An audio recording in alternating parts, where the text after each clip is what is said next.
Muy buen día, un saludo cordial a la Red Boliviana de Estudios e Investigación en Derechos Humanos. Agradezco la invitación que me han hecho llegar para participar de este formidable curso virtual sobre la Ley 1173 de abreviación procesal penal, pero desde una perspectiva de los derechos humanos y, por supuesto, para ello he intentado diseñar un tema que pueda enmarcarse desde la perspectiva de los derechos humanos reconocidos en el bloque de constitucionalidad de acuerdo al marco constitucional vigente en Bolivia. Entonces, para esta presentación trato de diseñar una ponencia en donde pueda exponer algunas ideas acerca de lo que es el bloque de constitucionalidad y su utilidad necesaria como parámetro efectivo de constitucionalidad de la Ley de Abreviación Procesal Penal. Dicho esto, voy a comenzar a desarrollar algunos conceptos generales. Vamos a señalar los elementos del bloque de constitucionalidad respecto a su efectiva vigencia y aplicación en el contexto boliviano, para luego ingresar en materia y ver cuáles son los parámetros de validez constitucional y convencional de la Ley de Abreviación Procesal Penal. Me parece necesario comenzar diciendo que la Constitución boliviana se caracteriza por ser la ley suprema del ordenamiento jurídico que está estructurada sobre la base de valores supremos, principios fundamentales, derechos y garantías constitucionales, pero además va a estructurar la organización y el funcionamiento de todas las instituciones del Estado. Bajo esta concepción tendremos que tener en cuenta que son los principios y valores plurales supremos que ahora consagra la Constitución los que van a servir de parámetro efectivo de constitucionalidad para medir la conformidad de una disposición legal respecto a su validez en el ordenamiento jurídico. Bajo esta idea, entonces, con esa concepción que tenemos de Constitución, hay que hacer énfasis en el hecho de que la Constitución boliviana se caracteriza por ser una constitución normativa, lo que implica que contiene normas de aplicación directa que son de cumplimiento obligatorio tanto para autoridades públicas como también para particulares. Estas normas de aplicación directa son precisamente todas aquellas normas referidas a la consagración de derechos fundamentales y garantías constitucionales que en muchos casos no requieren un desarrollo legislativo para su efectiva aplicación, sino que más bien son exigibles directamente como parte del bloque de constitucionalidad y por supuesto tienen una relevancia importante dado que las garantías constitucionales son precisamente el prisma bajo el cual se va a desarrollar cualquier tipo de proceso judicial, mucho más cuando se trata del proceso penal, en donde muchas veces es la libertad personal la que está en juego y la que o sobre la cual se va a decidir alguna restricción o limitación en su ejercicio. Entonces, teniendo en cuenta que la Constitución es la ley suprema del ordenamiento jurídico y considerando que la Constitución boliviana se caracteriza por ser una constitución normativa, es decir, por contener normas de aplicación directa, hay que hacer énfasis en el hecho de que la Constitución es un conjunto de normas jurídicas de aplicación directa en cuanto a su parte dogmática y también de cumplimiento obligatorio por mandato de la misma Constitución, constituyéndose en una de las fuentes del derecho en general, pero del derecho constitucional en particular, y en este caso también va a servir de base para el desarrollo del derecho procesal penal como conjunto sistematizado de principios e instituciones que van a ayudar a comprender las instituciones principales del proceso penal. Entonces, hay que decir que la Constitución incluye normas fundamentales que estructuran todo el sistema jurídico y que actúan como parámetro de validez formal y material de todas las disposiciones legales. Por ello es que el bloque de constitucionalidad reconocido en el texto constitucional se constituye necesariamente en un parámetro indispensable de validez formal y material de la ley, de esta nueva ley que está procurando asegurar la abreviación de los procesos penales. Ahora bien,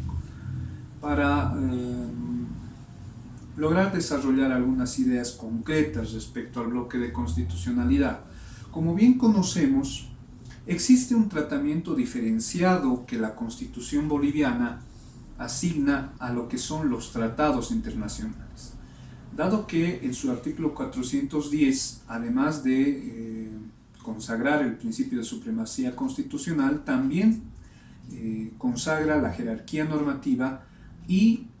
nos da una noción de lo que vamos a entender en el contexto boliviano por bloque de constitucionalidad. En este sentido, hay que destacar que la Constitución boliviana aprobada el año 2009 y que al presente ya ha cumplido una década de vigencia,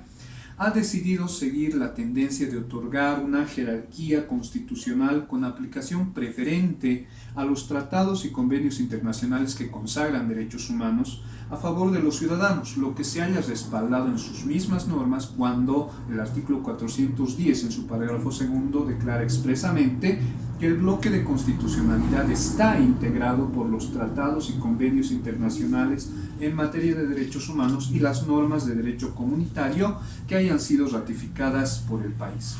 Ahí podemos ver que una de las condiciones para que los tratados internacionales de derechos humanos formen parte de nuestro bloque de constitucionalidad será necesariamente la existencia de una previa ratificación por parte del Estado Plurinacional de Bolivia, y de esa forma podrán ser instrumentos exigibles ante las autoridades frente a cualquier tipo de actividad y también de acuerdo al rango constitucional que ahora adquieren los tratados de derechos humanos. Esta idea del bloque de constitucionalidad obviamente constituye una reivindicación de toda esa serie de sentencias, todas esas líneas jurisprudenciales que por lo menos desde el año 2001, 2003 hasta el 2006, antes de la crisis del Tribunal Constitucional, se han ido desarrollando y estructurando en líneas jurisprudenciales concretas acerca de lo que vamos a entender por bloque de constitucionalidad. Lo que trato de decir es que esta idea del bloque de constitucionalidad es una creación primigenia del Tribunal Constitucional boliviano, siguiendo el ejemplo de la Corte Constitucional colombiana. Y así, por ejemplo, se puede destacar la sentencia 45-2006, en donde nos aclara de manera general que el bloque de constitucionalidad constituye una teoría que, si bien se ha originado en un país europeo como Francia, ha logrado desarrollarse en diversos países de Latinoamérica para precisamente lograr una protección efectiva de los derechos humanos. Entonces, esta teoría del bloque de constitucionalidad expone que las normas que no forman parte del texto constitucional pueden formar parte de un conjunto de preceptos que, por sus cualidades intrínsecas o por las finalidades que persigue, se deben utilizar para develar la constitucionalidad de una disposición legal. De ahí que las jurisdicciones constitucionales, precisamente en Latinoamérica, son las que utilizan el bloque de constitucionalidad como un parámetro efectivo para medir la constitucionalidad de una disposición legal frente a las normas establecidas en la Constitución. Estas ideas acerca del bloque de constitucionalidad constituyen un rescate de lo que son las sentencias constitucionales de los años 2004-2003, en donde el Tribunal Constitucional boliviano en aquella primera época señalaba expresamente que los tratados, convenciones o declaraciones internacionales sobre derechos humanos a los que se hubiese adherido o ratificado el Estado boliviano forman parte de un bloque de constitucionalidad y los derechos consagrados forman parte del catálogo de derechos previstos en la Constitución. Para ese tiempo, claro, el catálogo de derechos fundamentales de la Constitución era muy reducido y era necesario contar con un bloque de constitucionalidad que pueda ampliar los alcances de esos derechos para lograr así una protección efectiva. Esta tendencia del Tribunal Constitucional boliviano, como dije, siguiendo el modelo de su par, la Corte Constitucional colombiana, ha logrado concluir en una idea central. Se ha logrado deducir entonces a través de la jurisprudencia que el bloque de constitucionalidad en Bolivia lo conforman, además del texto de la Constitución, los tratados, declaraciones y convenciones internacionales en materia de derechos humanos. Esto significa que no todos los tratados internacionales forman parte de este bloque de constitucionalidad, sino solamente aquellos tratados internacionales que promuevan, protejan y garanticen efectivamente la vigencia de los derechos humanos y que además hayan sido ratificados por el país para ser exigibles frente a las autoridades nacionales. Entonces, esas son las condiciones para hablar de un bloque de constitucionalidad en Bolivia integrado por un conjunto de tratados y convenciones internacionales que promocionan la vigencia de los derechos humanos y que tienen su fuente normativa en el artículo 410, parágrafo segundo de la Constitución, el artículo 13, parágrafo cuarto de la misma ley fundamental, ello en coordinación con el artículo 256, que también nos da la idea acerca de la jerarquía constitucional y la prevalencia que van a tener los tratados internacionales de derechos humanos en el contexto boliviano. Entonces, esas son algunas de las ideas que se pueden señalar respecto a lo que es el surgimiento del bloque de constitucionalidad en Bolivia, su avance jurisprudencial, y ahora vamos a ver cuál ha sido su consolidación respecto a su aplicación en la jurisdicción ordinaria. Como bien dije hace un momento, hasta por lo menos el año 2006 el Tribunal Constitucional lograba a través de sus sentencias crear líneas jurisprudenciales que puedan señalarnos, explicarnos el alcance y contenido de lo que es el bloque de constitucionalidad. Pero todo ello ha sido rescatado por el legislador constituyente cuando a través de la Constitución del año 2009 inserta un artículo expreso en la Constitución en donde señala que el bloque de constitucionalidad estará integrado por los tratados y convenciones de derechos humanos. Sin embargo, el Tribunal Constitucional no se ha quedado cruzado de brazos, sino más bien ha sido un poco proactivo en sentido de ampliar los alcances o redimensionar más bien los alcances del bloque de constitucionalidad. De ahí que a través de la sentencia constitucional 110-2010 del 10 de mayo de 2010, la misma jurisdicción constitucional en Bolivia ha ampliado los criterios jurisprudenciales que ya existían respecto al tema y también ha rescatado la relevancia que tienen los elementos del sistema interamericano de derechos humanos que también conforman el bloque de constitucionalidad. De ahí que en la citada sentencia el Tribunal Constitucional dedujo que el objeto de la competencia y las decisiones que en ejercicio de ella emanan constituyen piedras angulares para garantizar efectivamente la vigencia del Estado constitucional. Está hablando de la Corte Interamericana de Derechos Humanos, que se traduce contemporáneamente en un Estado social y democrático de derecho, cuyos ejes principales son principalmente la vigencia de los derechos y la existencia de mecanismos eficaces para hacerlos valer.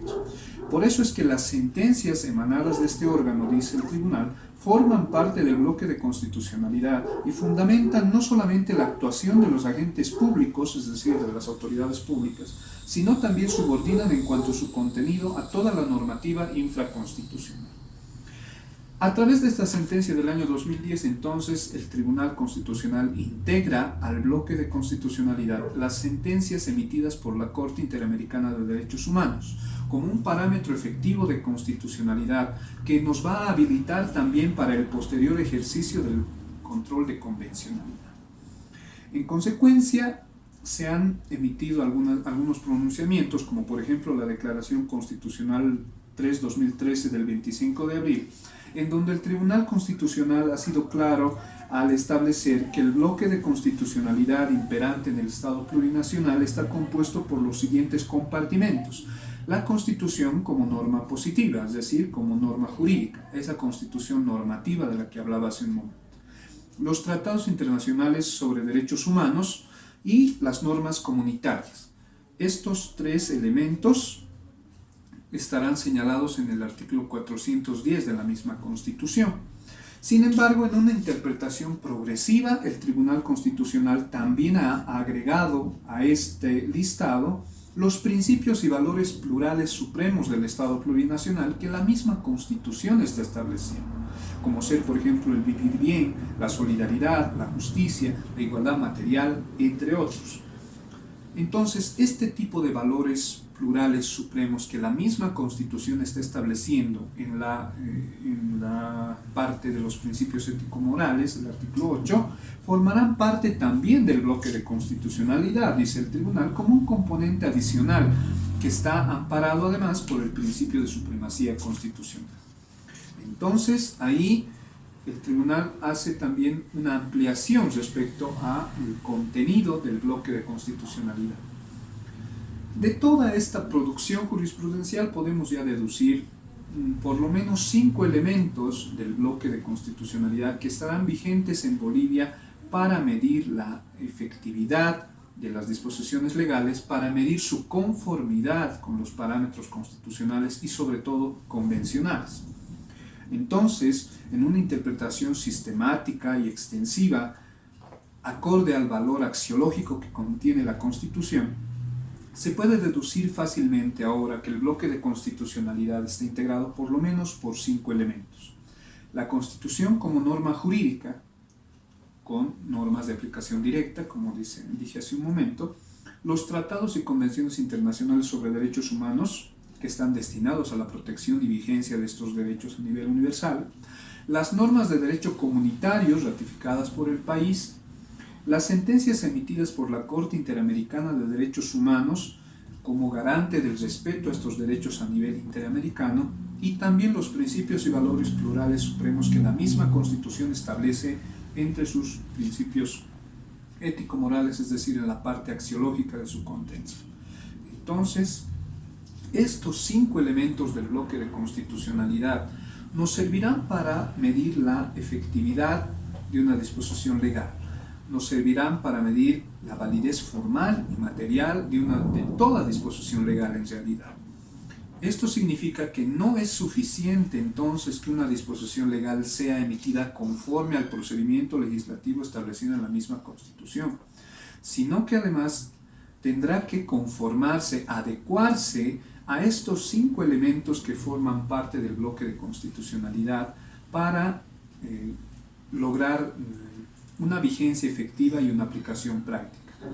Por ello es que los elementos del bloque de constitucionalidad constituyen un parámetro efectivo para medir la validez de toda disposición legal. Ahora bien, teniendo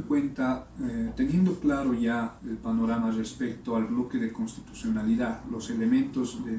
los cuales está compuesto, la importancia que tiene para medir la validez de las disposiciones legales, podemos ingresar un poco respecto a cuál es la relevancia de este bloque de constitucionalidad respecto al ejercicio del control de convencionalidad.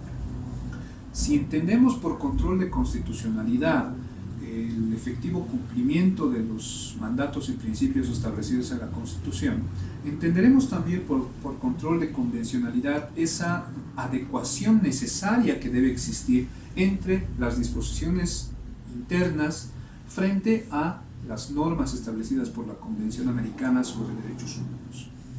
En este sentido, teniendo en cuenta que las sentencias de la Corte Interamericana de Derechos Humanos forman parte de nuestro bloque de constitucionalidad, esto redundará en el hecho de que las sentencias son vinculantes para el Estado boliviano y en consecuencia de cumplimiento obligatorio. A la luz de este entendimiento es que vamos a ingresar a desarrollar cuál es la relevancia que tienen las sentencias de la Corte Interamericana de Derechos Humanos en el contexto boliviano. Tenemos que referirnos al tema del control de convencionalidad,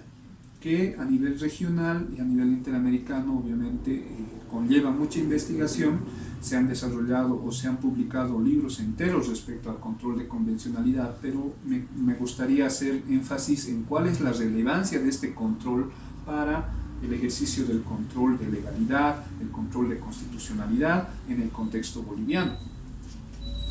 ¿Qué entendemos por control de convencionalidad? Una idea que ha surgido más bien a través de la sentencia emitida en el caso Almonacid Arellano versus Chile del año 2006, en donde la Corte Interamericana estableció el siguiente entendimiento.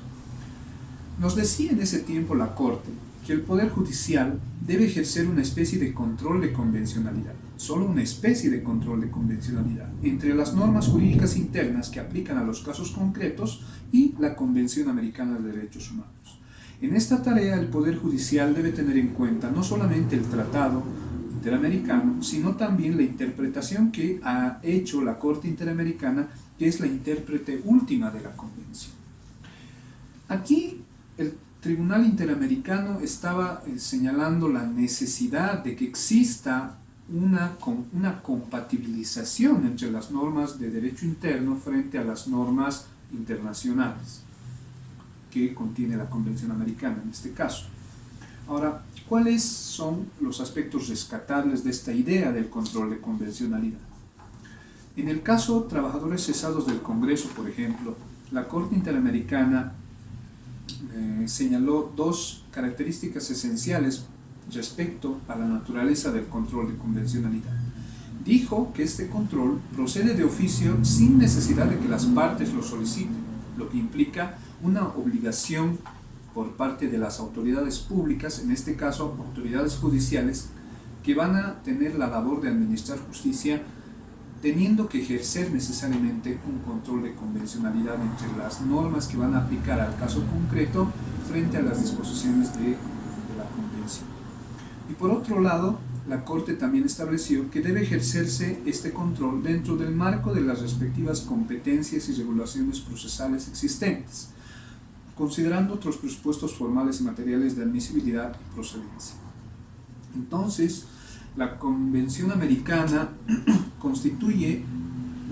el objeto de interpretación de la Corte Interamericana y, por supuesto, para que esta Corte realice el control de convencionalidad, tendrá en cuenta siempre el marco regulatorio o el marco legal que está vigente en un Estado para, en esa medida, exigir el ejercicio del control de convencionalidad de oficio respecto a todas las autoridades que hayan tenido conocimiento de un caso en donde se evidencie la vulneración de derechos humanos. ¿Cuál es el concepto que podemos rescatar sobre lo que vamos a entender por control de convencionalidad? El control de convencionalidad básicamente consiste en la obligación que tienen los jueces de cada uno de los estados partes de efectuar no solamente un control de legalidad y de constitucionalidad en los asuntos de su competencia, de acuerdo al marco regulatorio vigente, sino de integrar en el sistema de sus decisiones las normas contenidas en la Convención Americana y los estándares desarrollados por la jurisprudencia de la Corte Interamericana.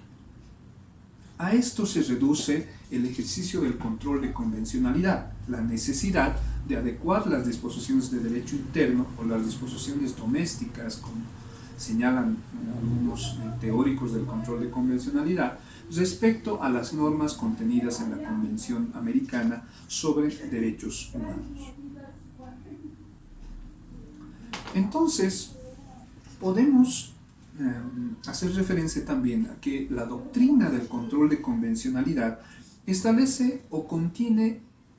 en su interior ciertos elementos que van a mostrarnos su naturaleza jurídica y la utilidad enorme que tiene para la administración de justicia en los países que son parte de la región. Esta doctrina entonces del control de convencionalidad, una doctrina jurisprudencial, establece una obligación internacional que está a cargo de todas las autoridades del Estado, de los estados parte del Pacto de San José, de tener que interpretar cualquier norma nacional, sea constitución, ley, reglamento, en nuestro caso estatuto autonómico, carta orgánica, etc., de conformidad con la Convención Americana y con el Corpus Juris Interamericano. Entonces, esa es la primera condición bajo la cual se debe ejercer el control de convencionalidad ex officio. Pero no solamente con el Corpus Juris, sino que en caso de que exista una manifiesta incompatibilidad entre la norma nacional y el Corpus Juris Interamericano, las autoridades estatales deberán abstenerse de aplicar la norma nacional para evitar la vulneración de derechos humanos protegidos por este instrumento internacional. Entonces, el contenido de la doctrina jurisprudencial del control de convencionalidad lleva implícita la obligación de no aplicar la norma nacional que sea francamente vulneratoria de los derechos humanos. En consecuencia, las autoridades estatales deben ejercer de oficio el control de convencionalidad, siempre actuando dentro de las respectivas competencias y regulaciones procesales que existan en el país correspondiente, es decir, las que están vigentes en el ámbito interno. De toda esta concepción acerca de la doctrina jurisprudencial del control de convencionalidad ya podemos entender cuál es la relevancia que tiene para la administración de justicia en Bolivia y sobre todo para la administración de justicia penal que cuando tiene que ver con el resguardo de derechos y garantías constitucionales. Ahora bien, me parece importante también rescatar cuál ha sido la evolución jurisprudencial que ha tenido el control de convencionalidad respecto a sus alcances, su contenido y también algunos redimensionamientos que la misma Corte Interamericana ha hecho respecto a lo que debemos entender por control de convencionalidad. En una primera etapa, como habíamos dicho, la Corte simplemente se limitaba a decir que el Poder Judicial debería ejercer una especie de control de convencionalidad entre las normas internas frente a las normas de la Convención Americana. Y en esta tarea no solamente debía tener en cuenta las normas de la Convención, sino también la interpretación que de la Convención ha hecho la Corte Interamericana. En una segunda etapa se puede distinguir ya otro criterio muy importante respecto al ejercicio de control de convencionalidad. De ahí que la Corte misma estableció que los órganos del Poder Judicial deben ejercer no solo un control de constitucionalidad, sino también un control de convencionalidad ex oficio entre las normas internas y las normas de la Convención Americana, siempre en el marco de sus respectivas competencias y regulaciones procesales existentes. Entonces, aquí no solamente le está encargando el ejercicio del control al Poder Judicial, sino también a los órganos que forman parte de este Poder Judicial en cualquiera de sus niveles. Eso es lo rescatable de la sentencia dictada en el caso Trabajadores Cesados del Congreso contra Perú. En una tercera etapa, la Corte Interamericana será mucho más incisiva respecto a cuáles son los contornos bajo los cuales se va a ejercer el control de convencionalidad. Y será mucho más directa al afirmar que los jueces y órganos vinculados a la administración de justicia en todos los niveles están en la obligación de ejercer ex oficio un control de convencionalidad entre las normas internas y la Convención Americana, en el marco de sus competencias y regulaciones procesales. Entonces, dice, en esta tarea los jueces y órganos judiciales vinculados a la administración de justicia deben tener en cuenta no solamente el tratado, sino también la interpretación que hace la Corte. Por tanto, aquí está tratando de redimensionar los alcances que va a tener el ejercicio del control, tratando de incluir en esta actividad a todas las instancias en donde se administra justicia o que tengan que ver más bien con la dilucidación de derechos en conflictos concretos. En una cuarta etapa, hablando ya de la legitimación democrática que debe existir en diversas instancias estatales o en diversos casos concretos, la Corte era mucho más incisiva en el hecho de que la protección de los derechos humanos constituye un límite infranqueable a la regla de las mayorías, es decir, la esfera de lo susceptible de ser decidido por las mayorías en instancias democráticas. Se refiere a la máxima instancia democrática de un país, como es el Congreso Nacional o la Asamblea Legislativa, en las cuales también debe primar un control de convencionalidad que es función y tarea de cualquier autoridad pública y no solamente del Poder Judicial. Este es el entendimiento que expresará la Corte Interamericana en el caso Gelman versus Uruguay. Entonces, la misma Corte Interamericana ha logrado redimensionar de mejor manera los alcances y el contenido que va a tener el control de convencionalidad, así como también asignar esta tarea de ejercer el control de convencionalidad ex oficio a todas las autoridades públicas, no solamente judiciales, sino de otras instancias o de otras reparticiones estatales que tengan que ver con la dilucidación de derechos fundamentales o derechos concretos en casos específicos. Ahora bien, de toda esta evolución jurisprudencial también se puede, me parece, señalar una quinta etapa en donde la Corte misma hace referencia a uno de los elementos importantes en el ejercicio del control de convencionalidad. Así, por ejemplo, se puede rescatar la opinión consultiva 21/2014 del 19 de agosto, en donde se hizo referencia a los derechos y garantías de niñas y niños en el contexto de migración y en necesidad de protección internacional. Esta opinión consultiva se destaca entonces por desarrollar de mejor manera el alcance de este tipo de derechos de los niños, pero también hace unas consideraciones especiales respecto al ejercicio del control de convencionalidad.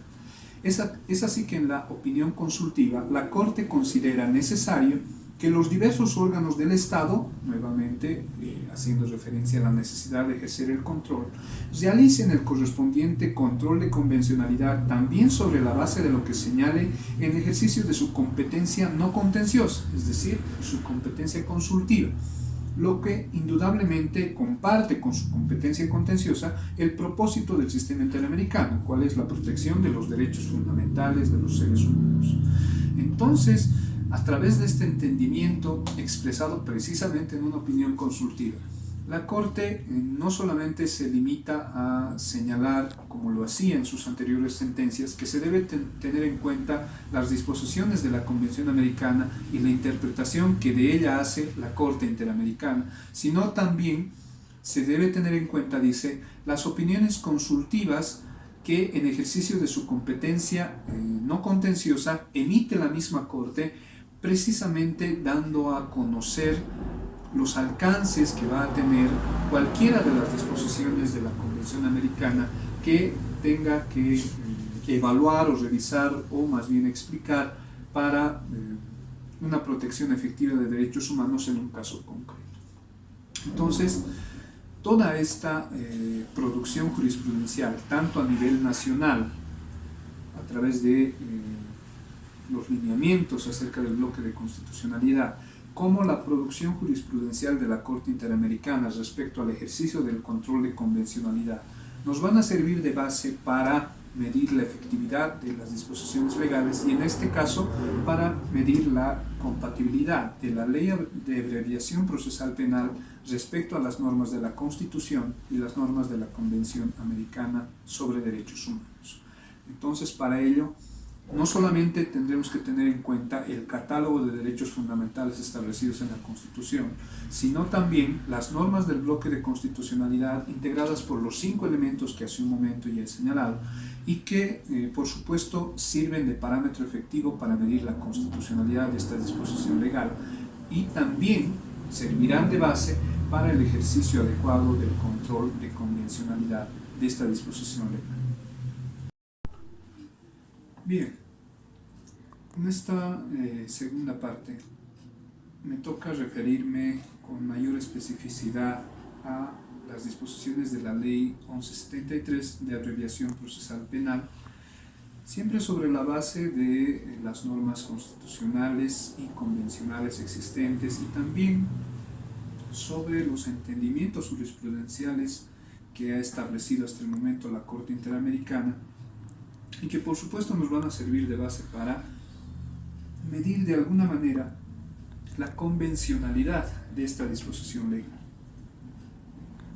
La ley 1173, que data del 3 de mayo del 2019, ha sido denominada de abreviación procesal penal y fortalecimiento de la lucha integral contra la violencia a niñas, niños y adolescentes y mujeres. Esta ley, de acuerdo a su objeto señalado en el mismo artículo primero, señala que procura una pronta y oportuna resolución de los conflictos penales, adoptando medidas indispensables para profundizar la oralidad, que es uno de los aspectos que me parece muy rescatable, dado que la escrituralidad es la que se está imponiendo como una tendencia en todo tipo de procesos, pese a que los códigos bolivianos últimamente todos se han decantado por consagrar la oralidad como un principio rector y una base para la sustanciación de procesos en todo tipo de materias. Entonces, esta ley de abreviación procesal penal se va a servir de la oralidad para precisamente darle mayor fluidez al desarrollo del proceso penal. Luego dice que también es parte de sus objetivos fortalecer la lucha contra la violencia a niñas, niños, adolescentes y mujeres, precisamente modificando algunas de las disposiciones del Código de Procedimiento Penal que van a coadyuvar a efectivizar la administración de justicia penal en determinados casos que tienen que ver con estos grupos vulnerables. También pretende evitar el retardo procesal, o lo que conocemos como retardación de justicia, que es precisamente uno de los principales reclamos de varios sectores de la sociedad boliviana, así como el abuso de la detención preventiva, que se ha vuelto en el pan de cada día en la administración de justicia penal, lamentablemente, y posibilitar la tutela judicial efectiva de las víctimas mediante la modificación de las normas del Código de Procedimiento Penal. Entonces, en el objeto que persigue esta nueva disposición legal se pueden ya lograr deducir algunos de los principios rectores que están rigiendo esta reforma y que por supuesto van a coadyuvar a un mejor desarrollo integral, más fluido, más descongestionado de los procesos penales. Esta ley entonces tiene algunas innovaciones y algunas modificaciones que introducir al Código de Procedimiento Penal. De ahí que algunos autores han logrado identificar por lo menos 13 denominadas líneas rectoras de la Ley de Abreviación Procesal Penal, aunque en realidad no se trata tanto de líneas rectoras, dado que no es una ley que contenga principios procesales, sino más bien que son modificaciones sustanciales al normal procedimiento penal para mejorar la administración de justicia penal. Entonces, entre las principales innovaciones que incluye esta nueva ley de abreviación procesal penal, se pueden identificar, por ejemplo, la creación de la famosa oficina gestora de procesos, la forma en que se privilegia el uso de las tecnologías de información y comunicación, la reforma al régimen de excusas y recusaciones, estableciendo plazos específicos para ello, y también el hecho de establecer plazos fatales, vamos a decir, respecto a lo que es la duración de la detención preventiva y el constante abuso en que han incurrido muchas de las autoridades que están encargadas de recomendar la utilización de esta medida cautelar. Ahora bien, me parece importante hacer referencia a este nuevo régimen de excusas y recusaciones. Tengo entendido que en algún anterior módulo ya se ha logrado explicitar un poco el contenido de la reforma respecto al alcance de esta nueva forma de tramitación de las excusas y recusaciones, porque lo que está haciendo la Ley de Abreviación Procesal Penal es precisamente establecer plazos específicos para la resolución de este tipo de incidentes que de un tiempo a esta parte se han venido utilizando como mecanismos dilatorios tanto de las partes procesales como de algunos representantes del Ministerio Público, con otro tipo de finalidades que no atienden a la celeridad del proceso penal. Entonces, para cortar esta mala práctica de utilizar incidentes o excepciones de manera injustificada o carente de fundamento, es que ahora la Ley de Abreviación Procesal Penal no solamente está estableciendo plazos específicos y concretos, sino que también está exigiendo que exista una debida fundamentación respecto a la interposición de este tipo de incidentes dentro de la tramitación del proceso penal. Entonces, es rescatable aquí las disposiciones de esta nueva ley respecto a la forma de tramitación de las excusas y recusaciones. Estos mecanismos de la excusa y la recusación, que siempre han estado vigentes en el Código de Procedimiento Penal, no son otra cosa que mecanismos o institutos jurídico-procesales previstos para resguardar la independencia, pero sobre todo la imparcialidad de la autoridad juzgadora. Entonces, este tipo de mecanismos lo que deben asegurar es preservar precisamente esa imparcialidad del tercero dentro del proceso, para que adopte una decisión justa, equitativa y sobre todo objetiva, alejada de cualquier presión, de cualquier influencia o de cualquier prejuicio respecto a las partes y a su forma de intervención en el proceso. Entonces, los mecanismos de excusa y recusación lo que van a intentar preservar es la imparcialidad del juzgador, pero tenemos que tener en cuenta que esta imparcialidad está estrechamente relacionada a uno de los derechos y garantías establecidos en la misma Constitución, cuál es el derecho al juez natural. De acuerdo al artículo 120 constitucional, entendemos que toda persona tiene derecho a ser juzgada por una autoridad competente, independiente e imparcial. Esto precisamente significa la consagración del principio, derecho y garantía del juez natural en esa triple dimensión. Dado que, de acuerdo al desarrollo jurisprudencial que ha tenido, no solamente se requiere de un juez competente para la resolución de un proceso penal o de un proceso judicial, sino más bien se requiere de un juez independiente y de un juez imparcial, lo que implica los elementos de la garantía del juez natural. Entonces, el juez natural, como principio,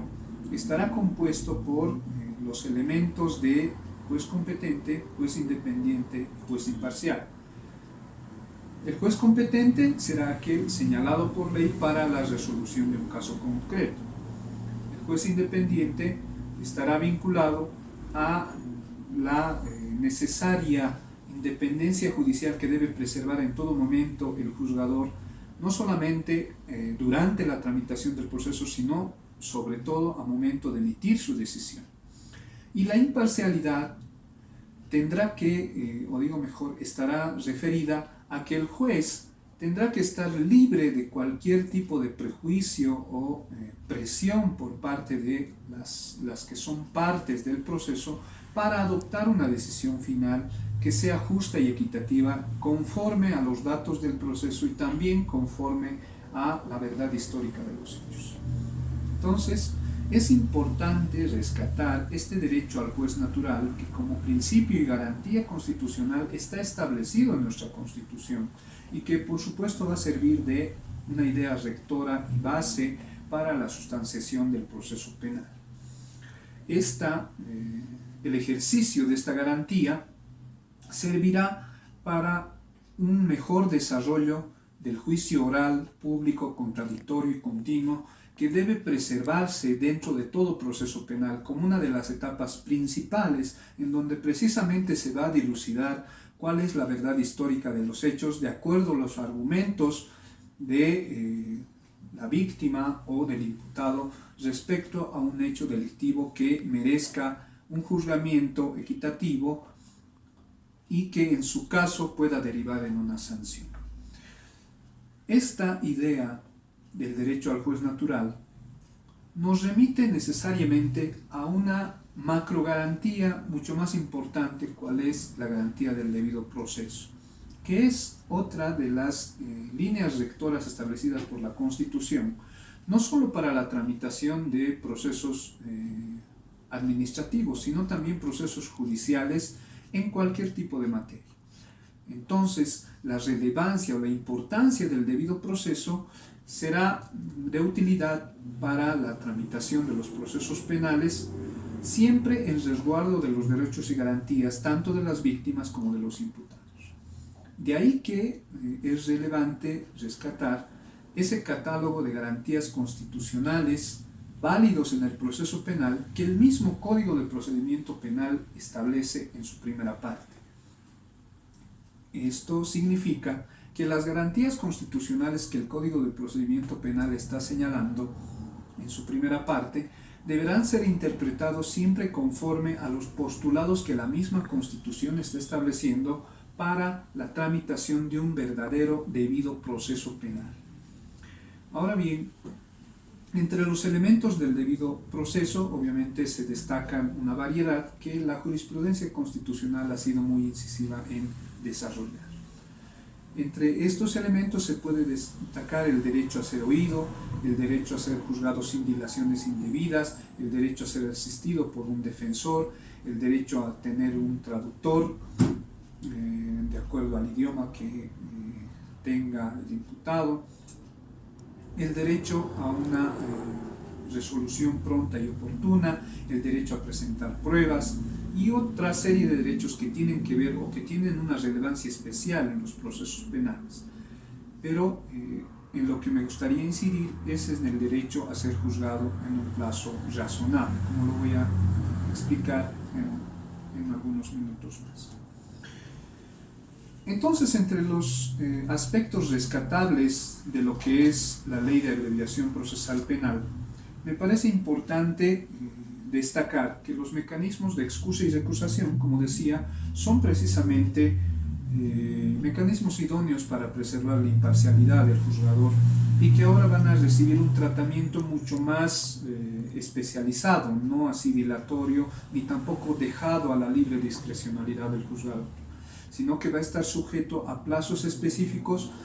para su resolución a fin de no perjudicar la normal tramitación del proceso. Esto es lo rescatable de esta abreviación procesal penal que precisamente se está poniendo en vigencia. Otro de los aspectos importantes que me parece necesario destacar dentro de las disposiciones esenciales que tiene esta Ley de Abreviación Procesal Penal es esta idea referida al establecimiento necesario de un plazo de duración de la detención preventiva. Y es que esta medida precisamente atiende a aquel uso abusivo, desmedido que se ha tenido de la medida cautelar de detención preventiva en distintos departamentos del país y que por supuesto afectan a la imagen que el ciudadano tiene de la justicia penal. Lo lamentable es que todo este uso desmedido ha derivado en el hecho de que muchas de las cárceles en el país han logrado albergar a muchas personas sin una sentencia condenatoria ejecutoriada, sino más bien una resolución cautelar de detención preventiva. Entonces, esto de alguna manera se está tratando de descongestionar ahora con las visitas carcelarias que se están poniendo en vigencia, pero que requieren más bien mayor énfasis para preservar o más bien privilegiar la libertad personal frente a cualquier restricción o limitación. Entonces, para poder hablar de la detención preventiva, tenemos que referirnos necesariamente al derecho a la libertad personal que la misma Constitución está estableciendo.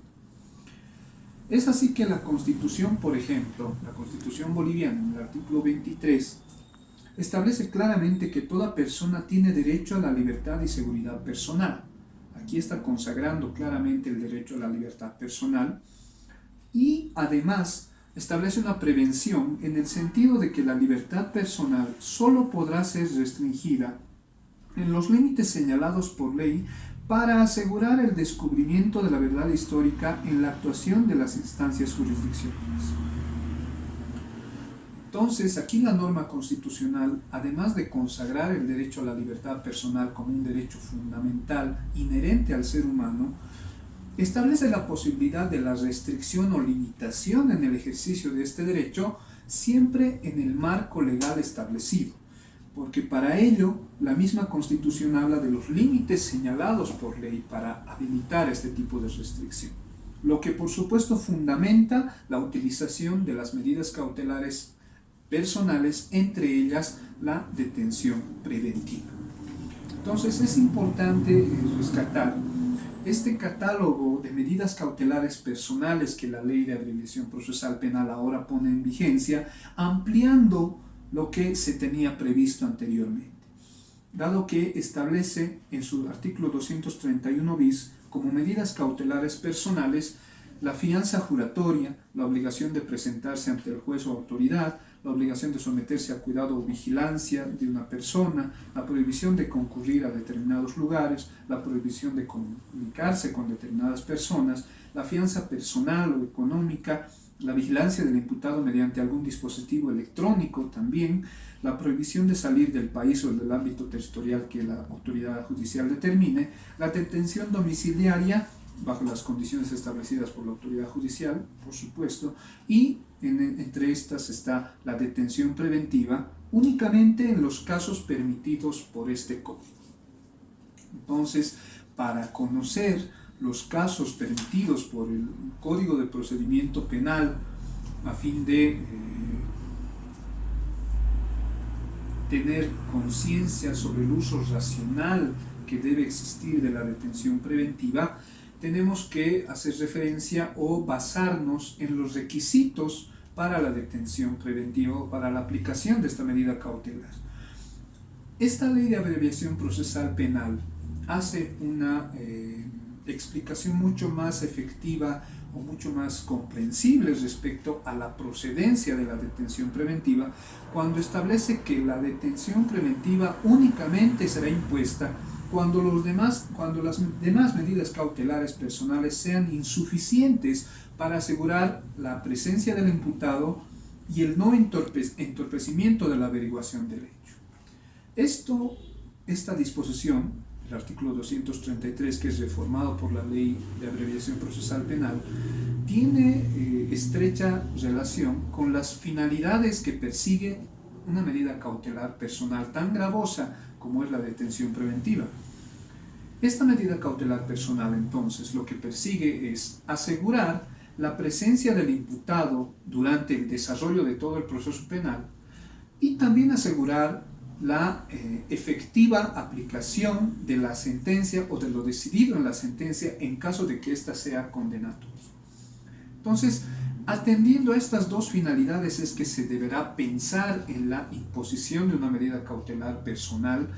pero también se tendrá que tener en cuenta este aspecto al momento de solicitar la imposición de esta medida cautelar ante la autoridad judicial.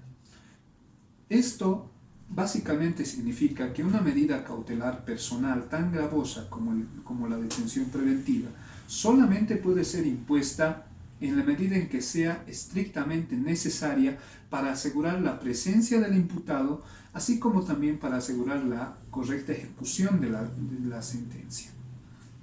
Entonces, la detención preventiva atiende a estas finalidades esenciales y esto va a determinar su procedencia o improcedencia en determinado caso concreto, aparte de las reglas de improcedencia que la misma Ley de Abreviación Procesal Penal ahora está estableciendo, dado que anteriormente el Código de Procedimiento Penal solo establecía 3 casos en los cuales no iba a proceder la detención preventiva. Lo que hace la Ley de Abreviación Procesal Penal es precisamente ampliar el catálogo de casos en los cuales no procederá la detención preventiva, de lo cual es rescatable que la detención preventiva no procede en delitos de acción privada, no procede en delitos que tengan prevista pena privativa de libertad no procede cuando se trata de personas con enfermedad en grado terminal debidamente certificado, no procede cuando se trata de personas mayores de 65 años, lo que es absolutamente necesario y por supuesto existía ya algún respaldo jurisprudencial respecto a esto. No proceden delitos sancionados con pena privativa de libertad cuyo máximo legal sea inferior o igual a 4 años. No proceden delitos de contenido patrimonial con pena privativa de libertad cuyo máximo legal sea inferior o igual a 6 años, siempre que no afecte otro bien jurídico. Tampoco procede la detención cuando se trate de mujeres embarazadas, cuando se trate de madres durante la lactancia de hijos menores de 1 año, y tampoco procederá cuando la persona imputada sea la única que tenga bajo su guarda, custodia o cuidado a un niño menor de 6 años o una persona con grado de discapacidad que le impida valerse por sí misma. Entonces, estas reglas que de manera textual está estableciendo la Ley de Abreviación Procesal Penal, siempre atendiendo a las posteriores modificaciones de que ha sido objeto, son las que nos permiten asegurar que se está tratando de racionalizar el uso efectivo que debe darse a esta medida cautelar personal. Entonces, me parece importante aquí rescatar algunos de los criterios señalados ya con anterioridad por el informe sobre el uso de la prisión preventiva en las Américas, emitido por la Organización de Estados Americanos. En este informe ya se había establecido, por ejemplo, que el uso excesivo de la prisión preventiva es un problema complejo producido por causas de distinta naturaleza. Pueden ser cuestiones del diseño legal, las deficiencias estructurales en los sistemas de administración de justicia, las amenazas a la independencia judicial y las tendencias arraigadas en la práctica judicial y la cultura de los países. Este informe sobre el uso de la prisión preventiva en las Américas, que ya data del año 2013, hacía dar cuenta acerca del uso desmedido y arbitrario que se realizaba de la detención preventiva, no solamente en países como Bolivia, sino en la mayoría de los países de la región, lo que por supuesto llama la atención porque este uso desmedido no privilegia, sino más bien perjudica el ejercicio del derecho a la libertad personal. Y esto obviamente tiene su correlato con aquella directriz que en algún momento la Corte Interamericana de Derechos Humanos había establecido respecto a la necesidad de que una persona pueda defenderse en libertad y que la excepción a esta regla sea precisamente la imposición de una medida cautelar personal como la detención preventiva. Lo rescatable de este informe sobre el uso de la prisión preventiva en las Américas es que en el mismo informe se estaba haciendo mención, por ejemplo, que al solicitar la prisión preventiva, el fiscal debe acreditar la existencia de mérito sustantivo de riesgos procesales y la duración de la medida. Entonces, aquí el mismo informe, rescatando la configuración legal que tiene la medida cautelar personal de detención preventiva, ya hacía referencia a que no es suficiente la existencia de riesgos procesales, riesgo de obstaculización del proceso, por ejemplo, sino que también debería atenderse a la duración de la medida. La necesidad de que exista un plazo de duración de esta medida cautelar es precisamente uno de los mecanismos necesarios para evitar que la detención preventiva sea impuesta como una pena anticipada.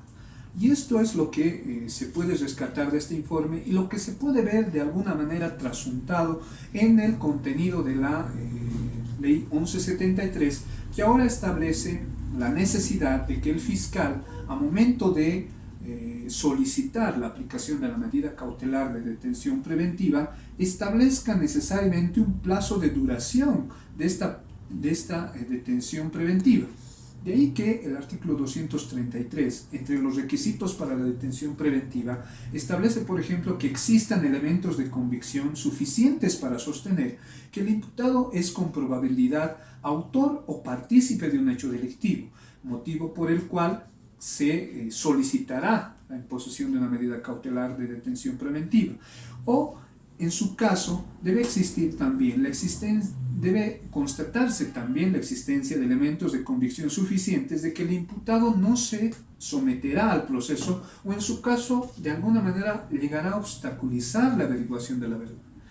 Entonces, estos supuestos son los necesariamente concurrentes que deben evaluarse para solicitar la imposición de la medida cautelar o en su caso para imponerla de acuerdo al pedido de la víctima o querellante.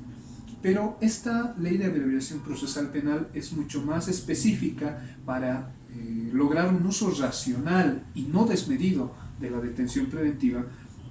cuando establece claramente que el plazo de duración de la detención preventiva solicitada y los actos investigativos que realizará en dicho término para asegurar la averiguación de la verdad, el desarrollo del proceso y la aplicación de la ley. Este es un requisito esencial ahora para la solicitud de la detención preventiva por parte de la autoridad fiscal. Este establecimiento del plazo de duración entonces estará destinado justamente para asegurar la averiguación de la verdad, para lograr llegar a la verdad histórica de los hechos, para el normal desarrollo del proceso y la aplicación de la ley en el caso concreto, en caso de que amerite una imposición de una sanción frente a una situación delictiva específica. En caso de que la medida, dice la ley, sea solicitada por la víctima o el querellante, únicamente deberá especificarse de manera fundamentada el plazo de duración de la medida. Entonces, tanto en el caso de que sea el Ministerio Público quien solicite la imposición de la medida cautelar, como también en el caso de que la víctima o querellante sea el solicitante de la imposición de una medida cautelar tan gravosa como esta, deberá justificarse el plazo de duración, deberá establecerse un plazo de duración específico que pueda justificar la racionalidad de la aplicación de la detención preventiva. Ahora bien, este plazo de duración de la detención preventiva no puede ser impuesto de manera cerrada, es decir, no puede atender a un plazo específico, concreto e inquebrantable, sino que la ley da la posibilidad de que el plazo de duración de detención preventiva pueda ser ampliado a petición fundada del fiscal y únicamente cuando responda a la complejidad del caso. Cuando se trate, por ejemplo, de casos de organizaciones criminales en las cuales obviamente tenga que hacerse una mayor investigación prolija para determinar el grado de participación delictiva de cada uno de los miembros de una organización, por dar un ejemplo. La ampliación, dice, también podrá ser solicitada por el querellante cuando existan actos pendientes de investigación solicitados oportunamente al fiscal y no respondidos por este. Entonces aquí la ley trata de salvar un poco a veces la actitud demorada de las autoridades fiscales, a veces no por voluntad propia, sino por negligencia en el ejercicio de sus funciones, que obviamente redunda en el perjuicio de la administración de justicia pronta y oportuna que merece el ciudadano que asiste a la instancia judicial para lograr la administración de justicia en su caso. Entonces, es importante esta reforma que incorpora la ley de abreviación procesal penal, porque con el establecimiento de un plazo de duración de detención preventiva está logrando que se agilice precisamente la justicia pronta y oportuna que se requiere en materia penal, mucho más cuando se trata de decidir acerca de la libertad personal de las personas implicadas en un caso concreto. Ahora bien, esta duración específica de la detención preventiva me parece necesario relacionarla con el derecho a ser juzgado en un plazo razonable. Y me parece importante rescatar este lineamiento establecido ya con bastante anterioridad por la jurisprudencia interamericana, que tiene que ver efectivamente con el establecimiento de plazos concretos respecto a la duración de medidas cautelares como la detención preventiva, por ejemplo. Entonces, quisiera con ustedes rescatar algunas de las líneas jurisprudenciales que me parecen muy importantes respecto a el derecho a ser juzgado en un plazo razonable, que tiene que ver también con el principio de celeridad en la administración de justicia y que por supuesto obrarán como elementos indispensables dentro de lo que es el debido proceso penal. Respecto a este derecho a ser juzgado en un plazo razonable, me parece importante rescatar el pronunciamiento que ha tenido en su momento el Tribunal Constitucional Plurinacional, cuando a través de la Sentencia Constitucional Plurinacional 1231/2013 del 1 de agosto, ha precisamente desarrollado o intentado incursionar algunas ideas respecto a lo que es el derecho a ser juzgado en un plazo razonable. Esta sentencia me parece importante por dos aspectos. Primero, porque desarrolla el aspecto de la motivación de las resoluciones como un contenido esencial del derecho al debido proceso, que por supuesto es una idea rectora, una directriz establecida por la Constitución plenamente aplicable a los procesos penales. Ahora bien, entre la jurisprudencia que se ha producido respecto a la motivación de las resoluciones judiciales como una garantía del debido proceso, el Tribunal Constitucional ha tenido oportunidad de señalar que las finalidades implícitas que determinan el contenido esencial del derecho a una resolución fundamentada o motivada son precisamente el sometimiento a la Constitución, no solamente a la Constitución formal, sino también a los tratados internacionales de derechos humanos. Pero por otro lado, lo que se persigue con este aseguramiento del derecho a la resolución judicial motivada es lograr el convencimiento de las partes de que la resolución no es arbitraria, sino más bien observa los criterios de racionalidad, como son el valor justicia, el valor dignidad humana, que están presentes en la decisión a momento de fundamentarla respecto a los hechos que debe dilucidar. Y otra de las finalidades que también se persigue con la necesaria motivación de resoluciones es garantizar la posibilidad de control en la resolución en cuestión por los tribunales superiores que conozcan los recursos o medios de impugnación. Entonces, este aseguramiento de la motivación de una resolución servirá precisamente para dilucidar si existió o no agravio en instancia de apelación. Luego, esta motivación de las resoluciones permitirá el control de la actividad jurisdiccional o la actividad decisoria de todo órgano, sea de carácter público o privado, por parte de la opinión pública, en observancia del principio de publicidad, que es fundamental en la administración de justicia. Y por otro lado, la exigencia de la observancia del principio dispositivo, que implica exigir al juzgador otorgar respuestas a las pretensiones planteadas por las partes para defender sus derechos. Entonces, estas finalidades esenciales son importantes a momento de exigir la motivación en la emisión de resoluciones judiciales. Por otro lado, esta sentencia de que les hablo, la sentencia 1231/2013 del 1 de agosto, hace una interpretación muy interesante acerca del artículo 112 de la Constitución, a la luz de la extinción de la acción penal por vencimiento del plazo máximo de duración del proceso.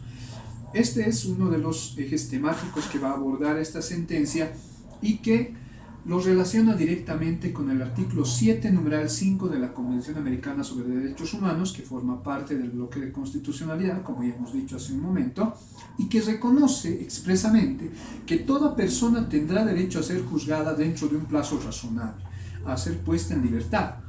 Y el artículo 8 de la misma norma internacional determina que toda persona tiene derecho a ser oída con las debidas garantías y dentro de un plazo razonable por un tribunal competente, independiente e imparcial establecido con anterioridad por la ley. Entonces, esta necesaria celeridad que debe existir en la administración de justicia penal está estrechamente relacionada con los postulados que contiene la Convención Americana respecto a la necesidad de que exista un derecho a ser juzgado en un plazo razonable. La jurisprudencia de la Corte Interamericana que cita ahora la sentencia constitucional, en el caso Genie Lacayo versus Nicaragua, establece, por ejemplo, que el artículo 8 de la Convención, que se refiere a las garantías judiciales, consagra los lineamientos del debido proceso legal, que consisten en el derecho de toda persona a ser oída con las debidas garantías y dentro de un plazo razonable, por un juez tribunal competente, independiente e imparcial establecido con anterioridad por la ley en la sustanciación de cualquier acusación penal formulada en su contra o para la determinación de sus derechos de carácter civil, laboral, fiscal u otro cualquiera. Entonces, cuando la sentencia constitucional rescata un pronunciamiento internacional para reforzar el entendimiento que se debe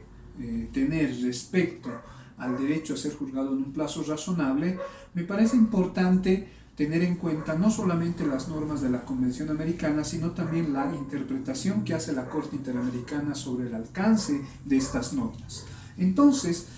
de lo expresado por la Corte y lo dispuesto por la Convención, es posible deducir que el debido proceso legal se encuentra estrechamente relacionado con el tiempo de inicio y finalización de un proceso, es decir, que debe mediar ineludiblemente un plazo razonable dentro del cual se resuelva una controversia jurídica o se dilucide la situación jurídica de una persona. Entonces, la Corte Interamericana sobre este aspecto también ha declarado que el plazo razonable es ciertamente uno de difícil definición, es decir, que no se puede imponer en un país o a nivel latinoamericano cuál va a ser exactamente el plazo razonable en la medida del tiempo, pero que sin embargo la Corte ha tratado de precisarlo bajo determinados elementos que permitan concretizar ese contenido que la misma Convención está estableciendo. Entonces, la Corte dice, por ejemplo, que se deben tomar en cuenta al menos 3 elementos para determinar la razonabilidad del plazo en el cual se desarrolla un proceso. En este caso, un proceso penal tendrá que estar sujeto a estos 3 elementos de razonabilidad en el plazo de duración. Primero, la complejidad del asunto, luego la actividad procesal del interesado y finalmente la conducta de las autoridades judiciales. Estos son los elementos que necesariamente deben ser revisados bajo un análisis global del procedimiento. Entonces, para determinar en un caso la existencia o exigir que el proceso sea resuelto en un plazo razonable, tendrá que atenderse a estos elementos rescatados ya de la jurisprudencia interamericana. Ahora bien, la Corte Interamericana de Derechos Humanos también ha tenido oportunidad de precisar o hacer algunas aclaraciones respecto a lo que vamos a entender por el derecho a ser juzgado en un plazo razonable. Así es que en el caso Suárez-Rosero versus Ecuador ha establecido claramente, por ejemplo, que el principio de plazo razonable al que hacen referencia los artículos 7 numeral 5 y 8 numeral 1 de la Convención Americana sobre Derechos Humanos tiene como finalidad impedir que los acusados permanezcan largo tiempo bajo una acusación y asegurar que ésta se decida prontamente. Y la misma Corte ha establecido que el proceso termina cuando se dicta sentencia definitiva y firme en un asunto, con lo cual se agota la jurisdicción. Y particularmente en materia penal, este plazo debe comprender todo el procedimiento, incluyendo los recursos de instancia que pudiera eventualmente presentarse. Entonces, la misma Corte Interamericana ha tratado de dar lineamientos en cada caso que ha conocido respecto a cómo debe tenerse en cuenta siempre el derecho a ser juzgado en un plazo razonable. Ahora bien, la Convención Americana establece entonces de manera general que el debido proceso impone como regla general que ningún proceso en materia penal debe permanecer abierto de manera indefinida en el tiempo, sino que más bien debe existir un plazo razonable que justifique la realización del procedimiento y que permita llegar a una decisión concreta en el caso que se esté atendiendo. Entonces, la Convención Americana, a través de las directrices que establece y a través de las normas que contiene, trata de imponer a los estados suscriptores de la Convención el deber de ejercer su poder punitivo dentro de los márgenes del principio del plazo razonable.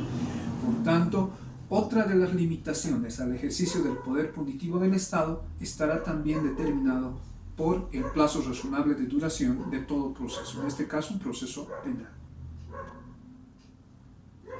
Entonces, ello nos permite entender que el plazo razonable representa un principio fundamental en el sistema interamericano de derechos humanos y que, como ahora vemos, tiene una relevancia especial dentro de lo que es el sistema acusatorio penal, por cuanto este establecimiento del criterio del plazo razonable es una concreción del derecho al acceso a la justicia pronta y oportuna. De ahí que es posible sostener entonces que el plazo razonable en su contenido integral se configura como una garantía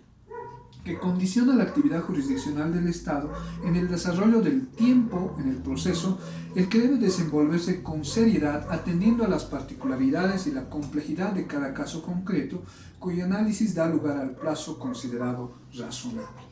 Estos criterios ya han sido entonces rescatados por la jurisprudencia constitucional en ese diálogo jurisprudencial necesario que debe existir a momento de fundamentar las decisiones que están adoptando en un caso concreto. Por tanto, esta duración máxima del proceso que está prevista en nuestras normas internas tendrá una estrecha relación con el derecho a ser juzgado en un plazo razonable y, por supuesto, la imposición o el establecimiento más bien de una duración específica de la detención preventiva tendrá una especial relevancia con este derecho a ser juzgado en un plazo razonable. Entonces, una de las primeras líneas jurisprudenciales será esta sentencia que acabamos de pergeñar en sus aspectos más importantes. Ahora, por suerte el Tribunal Constitucional ha tenido oportunidad de pronunciarse también sobre este derecho a ser juzgado en un plazo razonable, relacionándolo con los postulados establecidos en la Constitución.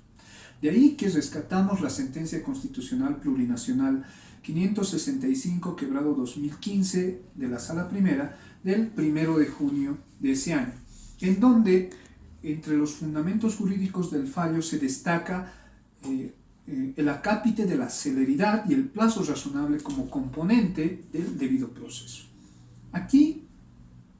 la sentencia rescata el mandato establecido por la Constitución en su artículo 115, cuando establece claramente que toda persona será protegida oportuna y efectivamente por jueces y tribunales en ejercicio de sus derechos e intereses legítimos. Y además dispone que el Estado garantice el derecho a la defensa y una justicia plural, pronta, oportuna, gratuita, transparente y sin dilaciones. Esta norma tendrá su concordancia específica con la norma constitucional que asegura el principio de celeridad en la administración de justicia, que tiene relevancia en la administración de justicia penal. De lo cual concluye la sentencia que toda persona tiene derecho a un proceso sin dilaciones indebidas o el derecho al plazo razonable y la posibilidad que tiene el Estado en ejercicio del jus puniendi de aplicar medidas de carácter coercitivo como la detención preventiva, lo que implica a su vez el trato prioritario que se debe dar a aquellos procedimientos que privan de libertad al individuo, conforme lo ha establecido ya la sentencia 110/2012 del 27 de abril, en donde ya se había señalado, por ejemplo, que la norma fundamental del Estado plurinacional consagra determinados derechos estatuidos con la finalidad de limitar el poder del Estado, ya sea exigiendo una abstención o asignando un deber de prestación del Estado. Entonces, en materia penal, la Constitución ofrece un sistema de control ante los órganos jurisdiccionales y por tal motivo incorpora una variedad de principios, entre ellos el principio de celeridad que obliga a que el imputado sea juzgado dentro de un plazo razonable. Entonces aquí, la sentencia constitucional está haciendo una interpretación del principio de celeridad establecido por la Constitución, fusionándolo a los alcances del derecho a ser juzgado en un plazo razonable, que como criterio de interpretación también ya se ha desarrollado a nivel interamericano. Entonces, teniendo en cuenta, como decíamos anteriormente, que las sentencias de la Corte Interamericana de Derechos Humanos forman parte del bloque de constitucionalidad, y que son obligatorias y vinculantes para el Estado boliviano, se tendrá que considerar que los lineamientos establecidos a nivel interamericano acerca del derecho a ser juzgado en un plazo razonable tendrán estrecha relación y serán de obligatoria observancia en todos los procesos penales, mucho más cuando existe una disposición legal que asegura la necesidad de establecer un plazo específico de duración de la detención preventiva. Esto, por supuesto, además de descongestionar todo el sistema procesal penal, está asegurando el derecho a la tutela judicial efectiva, dado que, en cualquier caso, si alguna autoridad omitiere en el cumplimiento de lo establecido por la Ley de Abreviación Procesal Penal respecto al plazo de duración de la detención preventiva, podrá impugnar esta omisión o este incumplimiento de la ley mediante las vías impugnatorias establecidas en el ordenamiento, pero además podrá reclamar su cumplimiento también a nivel interamericano previo agotamiento de todas las instancias en sede interna, exigiendo la preservación o la protección de su derecho a ser juzgado en un plazo razonable. Entonces es importante estos avances que la misma jurisprudencia constitucional ha logrado señalar respecto a la importancia de ser juzgado en un plazo razonable y que tiene que ver con la normal tramitación del proceso penal, mucho más cuando se trata de dilucidar acerca de la libertad personal. Ahora bien, respecto a los lineamientos establecidos por la Corte Interamericana de Derechos Humanos, hemos indicado ya anteriormente que son muy importantes por cuanto constituyen uno de los elementos del bloque de constitucionalidad y por tanto su importancia está fuera de discusión, dado que no están sujetas a mayor valoración, sino más bien a su cumplimiento efectivo en la medida en que forman parte del bloque de constitucionalidad y por tanto son exigibles ante cualquier autoridad judicial o administrativa inclusive. Ahora bien, teniendo en cuenta que las sentencias de la Corte Interamericana de Derechos Humanos forman parte del bloque de constitucionalidad y en consecuencia son obligatorias y vinculantes para el Estado boliviano, ello implica que los pronunciamientos referentes a el derecho a ser juzgado en un plazo razonable son también de obligatoria observancia para las autoridades judiciales en materia penal. En este sentido, me parece importante rescatar uno de los pronunciamientos esenciales que ha tenido la Corte Interamericana sobre el tema. Así, me voy a referir a lo establecido por la Corte Interamericana de Derechos Humanos en el caso Andrade Salmón versus Bolivia, que precisamente entre uno de sus acápites de fundamentación respecto a las consideraciones de la Corte que se han tenido para la resolución del caso concreto, se ha desarrollado el derecho a ser juzgado en un plazo razonable en relación con el deber de respetar y garantizar los derechos establecidos en la Convención Americana. En este caso, la Corte Interamericana ha valorado todas las situaciones fácticas y antecedentes que se han tenido en la resolución del caso Andrade Salmón, en donde principalmente se ha denunciado una retardación de justicia. Esto ha dado pie a que la Corte Interamericana pueda desarrollar los alcances del derecho a ser juzgado en un plazo razonable y que por supuesto afectan esta necesaria justicia pronta y oportuna que merece todo ciudadano.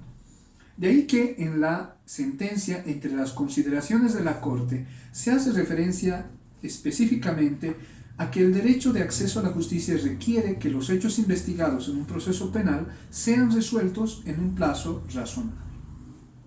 Ahora bien, la Corte dice que el plazo razonable a que se refiere el artículo 8, numeral 1 de la Convención debe apreciarse en relación con la duración total del proceso desde el primer acto procesal hasta que se dicta sentencia definitiva. De este modo, la Corte también ha establecido que la etapa de ejecución de las sentencias también puede abordarse para contabilizar el término de duración de un proceso, con el fin de determinar su incidencia en la prolongación del plazo razonable. Entonces, el control o la medición del plazo razonable a nivel interamericano no solamente estará dado por el inicio o duración del proceso, sino que incluye también la etapa de ejecución de la sentencia dentro del proceso. Adicionalmente, el Tribunal Interamericano ha visto necesario considerar 4 elementos al menos para analizar la razonabilidad del plazo dentro de un proceso penal.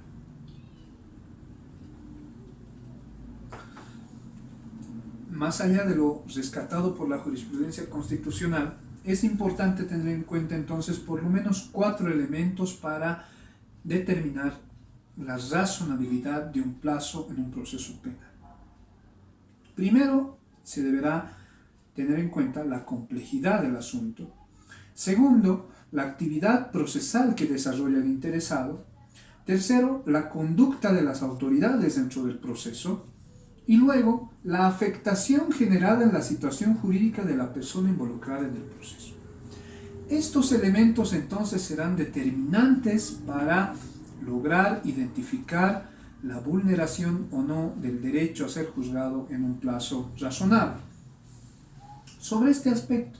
la Corte ha recordado que corresponde al Estado justificar con fundamento los criterios señalados y la razón por la cual ha requerido del tiempo transcurrido para tratar estos casos. Y en la eventualidad de que el Estado no llegue a demostrar las justificaciones necesarias, la Corte tendrá amplias atribuciones para hacer su propia estimación al respecto. Esto significa que en un caso concreto llevado ante la jurisdicción interamericana, el Estado tendrá la oportunidad de demostrar cuál ha sido la necesidad de la duración que ha tenido el proceso penal hasta antes de su conocimiento por la instancia interamericana. Sin embargo, frente a la falta de pruebas que permitan una valoración efectiva o que puedan proporcionar elementos de convicción al Tribunal Interamericano, la Corte podrá hacer una estimación no solo sobre base cierta, sino inclusive sobre base presunta, siempre y cuando el Estado parte pueda o no demostrar la existencia de ese plazo razonable en el caso concreto. Ahora bien, habíamos identificado, de acuerdo a la jurisprudencia interamericana, al menos 4 elementos para la identificación de un plazo razonable en el proceso. El primer elemento está dado por la complejidad del asunto, y este elemento lo tiene en cuenta la Corte para diversos casos en donde se debe determinar la complejidad de los procesos que se le llevan a conocimiento. Entre los criterios que va a manejar la Corte Interamericana respecto a la complejidad de un asunto estará precisamente la complejidad de la prueba producida o presentada, la pluralidad de los sujetos procesales intervinientes o la cantidad de víctimas que existan en un proceso concreto, el tiempo transcurrido desde la violación del derecho, las características del recurso contenido en la legislación interna en la medida de su efectividad para lograr la reparación del daño causado, y además el contexto en el que concurrieron los hechos. Entonces, estos criterios podrán ayudarnos a medir la complejidad del asunto, y será la jurisdicción interamericana la que establece estos parámetros para dilucidar, en el caso necesario, cuál ha sido la complejidad del asunto para determinar si existió o no un plazo razonable dentro de un proceso.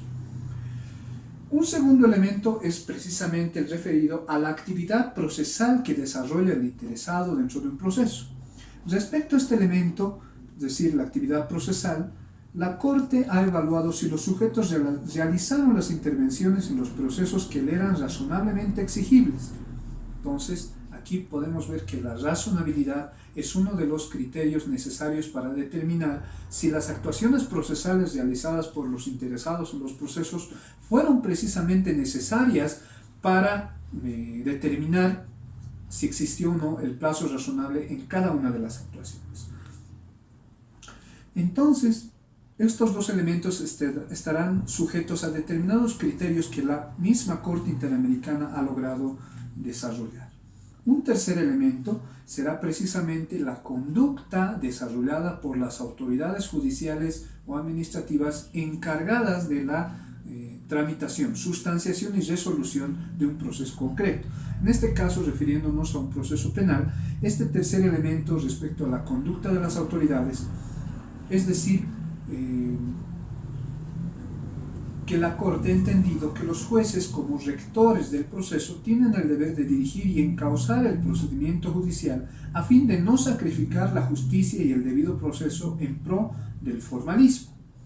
Esto, obviamente, está privilegiando entonces la existencia del no formalismo o el informalismo en los procesos judiciales, a fin de que estos no se vean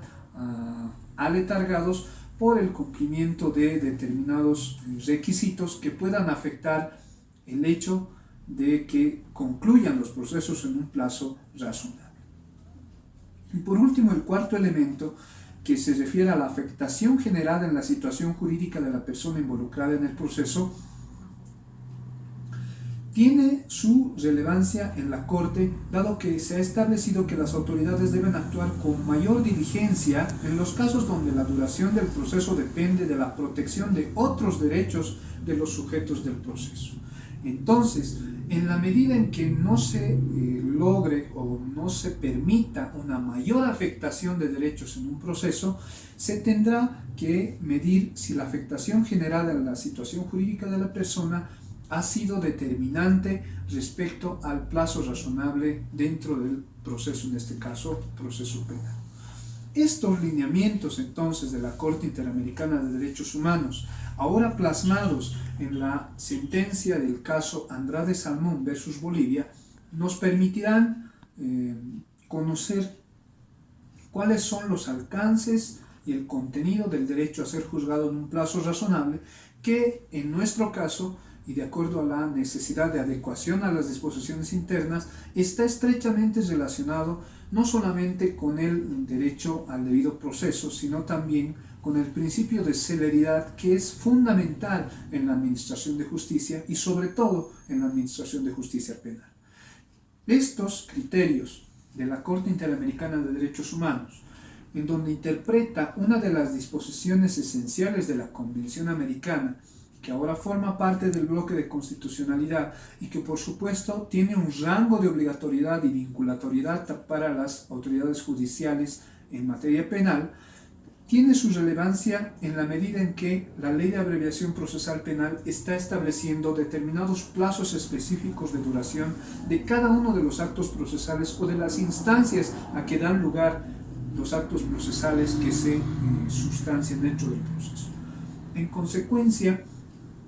el establecimiento de plazos específicos no obedece a un capricho del legislador, sino más bien atiende a la finalidad de que los procesos sean